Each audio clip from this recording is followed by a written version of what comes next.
Before we start, a quick disclaimer. The purpose of this video is for entertainment and research only. I'm not recommending and I'm not promoting anything. And the opinions expressed are my honest thoughts about the devices discussed. Please note, I'm not a lawyer, so for legal advice or further information, it's always best to consult with qualified professional.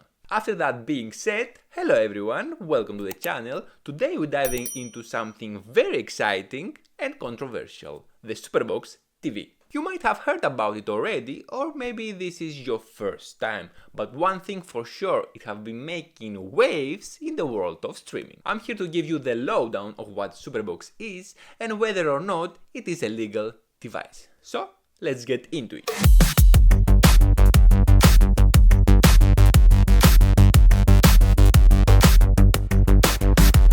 Alright, let's start with the basics. And what is a Superbox? Superbox is an Android-based IPTV streaming device with some serious cool features thrown in. It connects to your TV and your internet, and it allows you to stream a massive library of content like live TV, movies and TV series. And basically you have access to all that with one-time payment when you buy the TV box. Recently Superbox released 3 new products with the prices range between $300 and $400. So what Superbox promises is if you buy one of these devices you have access to unlimited content for unlimited time without any extra fees. But there is a big but and a pretty big question hanging over the Superbox that we have to talk about.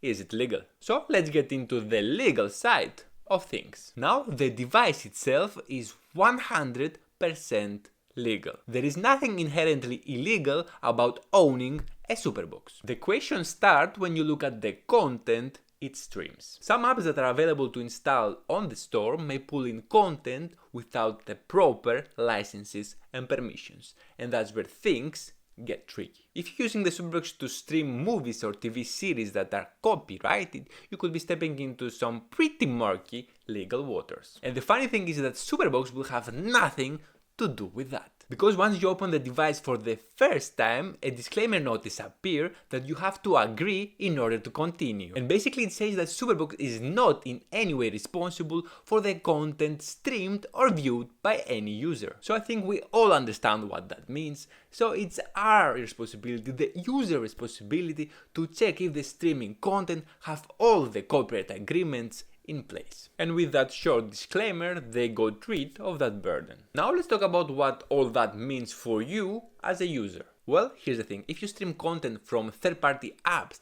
that don't have the right to distribute it, you could be on the hook for copyright infringement. Some of these apps, while offering free content, might be illegal, and you could potentially face fines or other legal consequences for using them. And yes, there have been lawsuits against sellers of devices like Superbox where authorities argue they're promoting illegal streaming. I'm not saying you're gonna go to jail, it's different country to country and most probably nothing will happen if you use these apps. I'm not sure if it's worth for them to search cases like this, but you have to be warned because maybe you're gonna be in trouble and it sucks. But if you already purchased the box, there is a way to make sure you're using the Superbox the right way. First of all, stick to legitimate sources. Apps like Netflix, Amazon Prime and Disney Plus are all great options that comes with legal content that you can enjoy without any worries. As tempting as it might be to download free apps that promise you access to all the latest movies, it's better to be cautious. Avoid anything that seems too good to be true, especially if it's offering premium content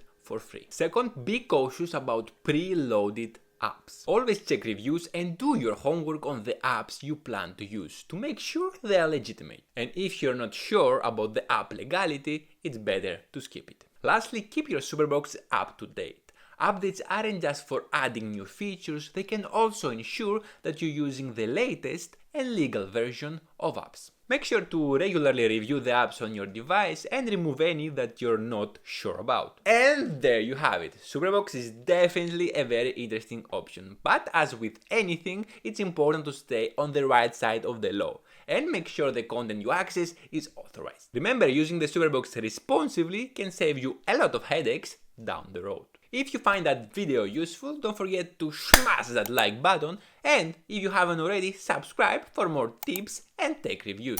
Got a question about Superbox or have you used it yourself? Drop a comment below, I would love to hear what you think. For the full review and breakdown about the new Superbox S6 Max and S6 Ultra, watch the next video, right here.